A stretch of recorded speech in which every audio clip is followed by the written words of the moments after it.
अस्सलाम वालेकुम।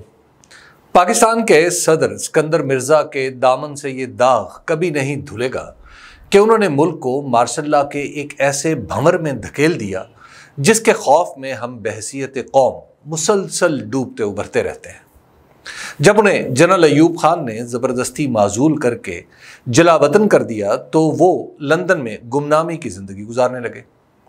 इसी दौरान उन्हें एक होटल की नौकरी भी करना पड़ी। जलावतनी के 11 साल बाद वो अगले जहां चले गए तो उनकी मौत पर एशियन अफेयर्स नामी जरीदे ने एक मजमून शाया किया जो उनके हालात ज़िंदगी तो बताता ही है, लेकिन आखिरी पैरे में मुसन्निफ ने जो कहा वो आज के उसूल परस्त, आदर्शी और जमहूरियत पसंद सियासतदानों के लिए ताज़ियाना है। मजमून निगार लिखता है कि जनरल अयूब खान से इख्तलाफात के बावजूद सिकंदर मिर्ज़ा ने कभी सरजमीन इंग्लिस्तान पर जनरल अयूब के खिलाफ एक लफ्ज़ नहीं कहा। इस दौरान जनरल अयूब खान 10 बार लंदन गए, मगर सिकंदर मिर्ज़ा की वजह से कभी उन्हें या पाकिस्तान को बैरून मुल्क किसी मुश्किल का सामना नहीं करना पड़ा। जनरल अयूब खान ने साबिक वज़ीर आज़म हुसैन शहीद सोहरवर्दी को न सिर्फ बैरून मुल्क जाने से रोक दिया बल्कि अपने एहतसाब के कानून के तहत नाअहल भी कर दिया। उन्होंने अपनी नाअहली चैलेंज कर दी और अदालत चले गए, जहां हुकूमत को उनके खिलाफ बदउनवानी के सबूत देना थे, और सबूत कहीं थे नहीं, खाली खुली इल्ज़ाम ही थे। यह सूरत हाल जनरल अयूब खान को पसंद नहीं थी। वो चाहते थे कि किसी भी तरीके से सोहरवर्दी से जान छूटे। दूसरी तरफ साबिक वज़ीर आज़म बीमार भी थे और लंदन में अपना तिब्बी मुआयना कराना चाहते थे। सो हुकूमत ने उन्हें इस शर्त पर लंदन जाने की इजाज़त दी कि वो किसी किस्म की सियासी सरगर्मी में हिस्सा नहीं लेंगे। सोहरवर्दी लंदन पहुंचे तो वहां मौजूदा पाकिस्तानियों ने उन्हें हाथों हाथ लिया और उनके लिए जलसे का इंतज़ाम करने लगे। सोहरवर्दी ने उन्हें सख्ती से मना किया कि उन्होंने जो वादा हुकूमत से किया है वो उसे किसी सूरत नहीं तोड़ेंगे।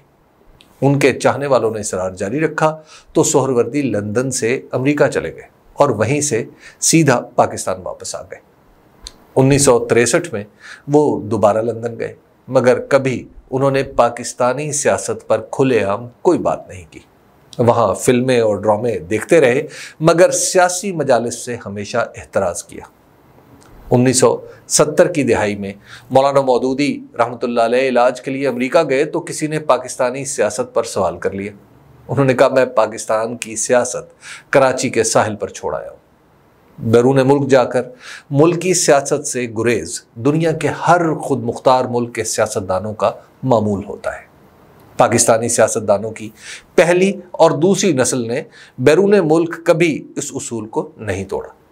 जो कुछ भी किया बरसरे ज़मीन किया और जो कुछ भुगता अपनी धरती पर भुगता। जुल्फ़कार अली भुट्टो शायद उस नस्ल के आखिरी आदमी थे जो फांसी के फंदे पर झूल गए, मगर सियासत मुल्क से बाहर न निकलने दी।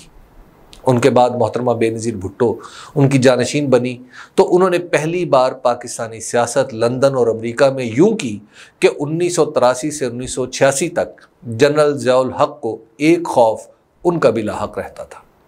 मोहतरमा ने उसके बाद जनरल परवेज़ मुशर्रफ के खिलाफ भी सियासी मोर्चा लंदन, अबू धाबी और अमेरिका में लगाए रखा। नौबत यहाँ तक पहुंची कि 2002 के इलेक्शन में पीपल्स पार्टी के उम्मीदवारों को टिकट भी लंदन से ही जारी हुए। उनकी देखा देखी जनाब नवाज शरीफ भी लंदन में बैठकर ही पाकिस्तानी सियासत करने लगे। वहीं नाम नेहाद मिसाक़े जमहूरियत पर दस्तखत हुए, जिसे पाकिस्तान की जमहूरी तारीख में खुदा जाने क्या हैसियत हासिल होगी। लंदन से ही जनाब नवाज शरीफ ने जनरल कमर जावेद बाजवा को पहले ललकारा, फिर पुकारा और कामयाब ठहरे।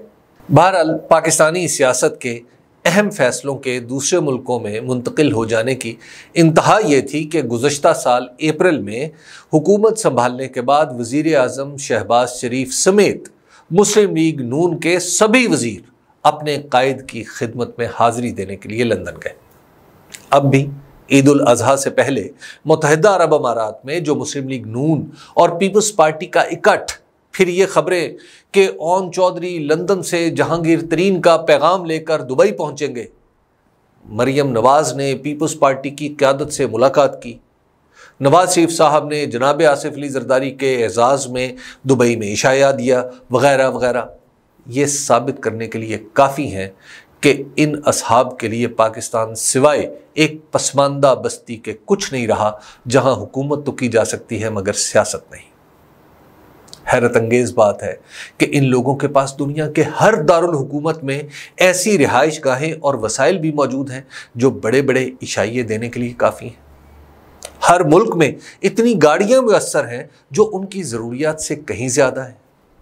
एक तरफ पाकिस्तान के वो लोग हैं जो यहाँ से भाग जाने के लिए जान दांव पर लगा रहे हैं और दूसरी तरफ ये हैं जिन्हें पाकिस्तान में कोई सियासी इजलास मुनक्किद करना भी गवारा नहीं। पाकिस्तानी सियासत के सरहदों से बाहर हो जाने की वजह से इसमें कुछ ऐसे अनासिर भी दर आए हैं जो कभी मंजरे आम पर आने की जुर्रत नहीं करते थे, लेकिन जनरल परवेज़ मुशर्रफ के दौर में ये पर्दा भी उठ गया। मोहतरमा बेनज़ीर भुट्टो और जनरल मुशर्रफ के दरमियान सालसी करने वाले बाहर के लोग थे जिन्होंने किताबें लिख लिख कर बताया कि ये सौदेबाजी किन शराइत पर हुई थी। जनाब नवाज शरीफ के मामले में तो हमारे लिबनानी और सऊदी दोस्तों को इस्लामाबाद में बैठकर प्रेस कॉन्फ्रेंस करना पड़ी। जनरल मुशर्रफ को सऊदी फरमा रवा ने गुजारे के लिए शाही खजाने से रकूम अता की और जनाब नवाज शरीफ उसी शाह से एक कीमती गाड़ी लेकर लौटे। जनाब आसिफ अली जरदारी पाकिस्तानी सियासत को आज भी बैरून मुल्क से जोड़ने की कोशिशों में मसरूफ़ रहते हैं और अब जनाब बिलावल भुट्टो जरदारी ये ताल्लुकात लेकर आगे बढ़ रहे हैं। जब पाकिस्तान की अंदरूनी सियासत में मशरिक से मगरिब तक के इतने खिलाड़ी शामिल हो जाएंगे तो इसमें जो कुछ उलझनें पैदा होंगी वो हमारी सियासत में भी हो रही हैं। हालत ये हो गई है कि अगर सियासत के नतीजे में कुछ अदालती मामलात पैदा हुए हैं तो उनका तस्फिया भी लंदन की अदालत में होता है। वहाँ से हासिल करदा बरीयत पर झूमर डाले जाते हैं और वहाँ ज़रा कुछ उलट पुलट जाए तो टांगें कांपने लगती हैं, जबकि अपनी अदालतों के दरवाज़ों पर हुजूम करके उन्हें दबाव में लाने की कोशिश की जाती है। सियासतदानों का मुल्क से बाहर चले जाना और वहाँ तवील अरसे तक रहे चले जाने का ज़िमनी नतीजा ये है कि मुल्की निज़ाम को दुरुस्त करने में उनकी दिलचस्पी ही नहीं रही। अब हालत यह है कि हमारे जितने बड़े लोग अपने ओहदे से हटते हैं उनकी अक्सरियत अगले दिन किसी दूसरे मुल्क रवाना हो जाती है। इलाज से लेकर इंसाफ तक, बच्चों की तालीम से लेकर नौकरी तक हमारे सभी अकाबिर पाकिस्तान से बाहर देखते हैं। तो फिर ये 22 करोड़ क्या है जो यहाँ रहते हैं, जीते हैं, मरते हैं, सब कुछ अपनी जानों पर झीलते हैं। पाकिस्तान का तजर्बा बताता है कि इब्तदा में ताकत के जालिमाना इस्तेमाल से बचने के लिए सियासतदानों ने मुल्क से बाहर जाने में आफियत समझी, मगर किसी दूसरे मुल्क में बैठकर अपनी सियासत नहीं की।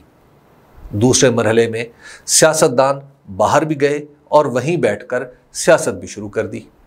इसके साथ ही हमारी मईशत के बुनियादी फैसले हमारे इख्तियार से निकलकर IMF के हाथ में चले गए। इसके बाद जो कुछ हो रहा है इस पर जितना कम कहा जाए उतना ही अच्छा है। पाकिस्तान में इस वक्त जो ग्रोह सियासतकारां हुकूमत में है, इसके इत्तेहाद और इत्तफाक की वाहिद वजह इमरान खान है। इस ग्रोह को यह समझ नहीं आ रही कि दीगर गलतियों के साथ साथ इसने सियासत को मुल्क से बाहर धकेलने में भी किरदार अदा किया है, जिसका खुमियाजा अब इन्हें भुगतना पड़ रहा है। इमरान खान को इस ग्रोह पर यह फौकियत हासिल हो गई है कि वो बदतरीन हालात के बावजूद मुल्क छोड़ने के लिए तैयार नहीं। नाअहली और जेल उनके सर पर मंडला रही है, मगर वो यहीं रहने पर बजिद हैं। ताज़ीरात पाकिस्तान की किताब में लिखा शायद ही कोई जुर्म हो जिसकी बाबत उन पर कोई मुकदमा नहीं बना, लेकिन वो टल नहीं रहे। मामला कुछ ऐसा है कि उन्हें गाली देना आसान और उनकी दुरुस्त बात को भी दुरुस्त कहना मुश्किल है। उनकी सियासी जमात बिखरती चली जा रही है, लेकिन सिर्फ पाकिस्तान में रहने से ही वो अपने तमाम मुखालिफिन पर भारी पड़ रहे हैं।